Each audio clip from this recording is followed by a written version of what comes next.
One of the biggest myths about the Israel-Palestine conflict is that it's been going on for centuries, all about ancient religious hatreds.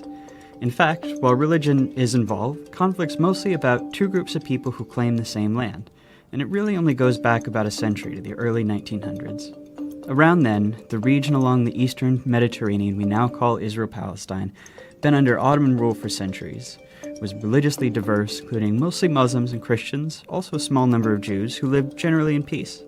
It was changing in two important ways. First, more people in the region were developing a sense of being not just ethnic Arabs, but Palestinians, a distinct national identity. At the same time, not so far away in Europe, more Jews were joining a movement called Zionism, which said that Judaism was not just a religion, but a nationality, one that deserved a nation of its own. And after centuries of persecution, many believed a Jewish state was their only way of safety and saw their historic homeland in the Middle East as their best hope for establishing it. In the first decades of the 20th century, tens of thousands of European Jews moved there. After World War I, the Ottoman Empire collapsed, and British and French empires carved up the Middle East, the British taking control of a region it called the British Mandate for Palestine. At first, the British allowed Jewish immigration, but as more Jews arrived, settling into farming communities, tension between Jews and Arabs grew. Both sides committed acts of violence, and by the 1930s, the British began limiting Jewish immigration. In response, Jewish militias formed to fight both the local Arabs and to resist British rule.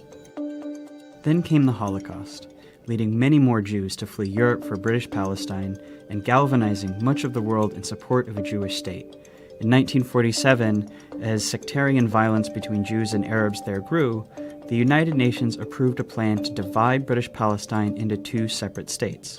One for Jews, Israel, and one for Arabs, Palestine. The city of Jerusalem, where Jews, Muslims, and Christians all have holy sites, was to become a special international zone. The plan was meant to give Jews a state, to establish Palestinian independence, and to end the sectarian violence that the British could no longer control. The Jews accepted the plan, and they declared independence as Israel. But Arabs throughout the region saw the UN plan as just more European colonialism trying to steal their land. Many of the Arab states, who had just recently won independence themselves, declared war on Israel in an effort to establish a unified Arab Palestine where all of British Palestine had been. The new state of Israel won the war. But in the process, they pushed well past their borders under the UN plan, taking the western half of Jerusalem and much of the land that was to have been part of Palestine.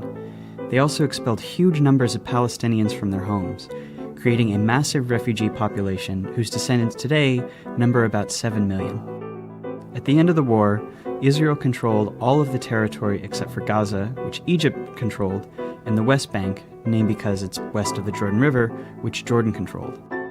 This was the beginning of the decades-long Arab-Israeli conflict.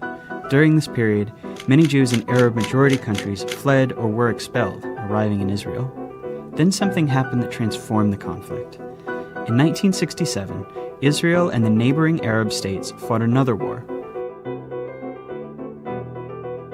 When it ended, Israel had seized the Golan Heights from Syria, the West Bank from Jordan, and both Gaza and the Sinai Peninsula from Egypt.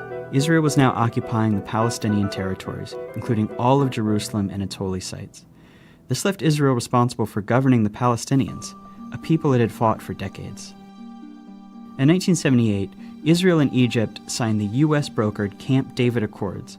Shortly after that, Israel gave Sinai back to Egypt as part of the peace treaty. At the time, this was hugely controversial in the Arab world. Egyptian President Anwar Sadat was assassinated in part because of outrage against it. But it marked the beginning of the end of the wider Arab-Israeli conflict. Over the next few decades, the other Arab states gradually made peace with Israel, even if they never signed formal peace treaties. But Israel's military was still occupying the Palestinian territories of the West Bank and Gaza, and this is when the conflict became an Israeli-Palestinian struggle. The Palestinian Liberation Organization, which had formed in the 1960s to seek a Palestinian state, fought against Israel, including through acts of terrorism. Initially, the PLO claimed all of what had been British Palestine, meaning it wanted to end the state of Israel entirely. Fighting between Israel and the PLO went on for years. even including a 1982 Israeli invasion of Lebanon to kick the group out of Beirut. The stillness of the ceasefire in southern Lebanon was shattered today by the sound of guns, bombs, and planes. The PLO later said it would accept dividing the land between Israel and Palestine, but the conflict continued. As all of this was happening, something dramatic was changing in the Israel-occupied Palestinian territories. Israelis were moving in. These people are called settlers, and they made their homes in the West Bank and Gaza, whether Palestinians wanted them or not. Some moved for religious reasons, some because they want to claim the land for Israel, some just because the housing is cheap, often subsidized by the Israeli government. Some settlements are cities with thousands of people, others are small communities deep into the West Bank. If you've always felt a deep yearning for Jerusalem, now is a once-in-a-lifetime opportunity, not only to stand within its gates, but also to build the home of your dreams there. Settlers are followed by soldiers to guard them, and the growing settlements force Palestinians off of their land and divide communities. Short term, they make the occupation much more painful for Palestinians. Long term, by dividing up Palestinian land, they make it much more difficult for the Palestinians to ever have an independent state.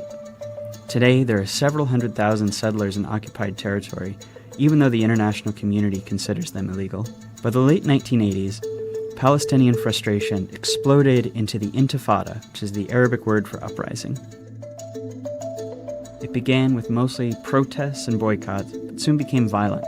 Israel responded with heavy force. A couple hundred Israelis, over 1,000 Palestinians died in the First Intifada. Around the same time, a group of Palestinians in Gaza, who considered the PLO too secular, too compromise-minded, created Hamas, a violent extremist group dedicated to Israel's destruction. By the early 1990s, it's clear that Israelis and Palestinians have to make peace. The leaders from both sides signed the Oslo Accords. This is meant to be the big first step toward Israel maybe someday withdrawing from the Palestinian territories and allowing an independent Palestine.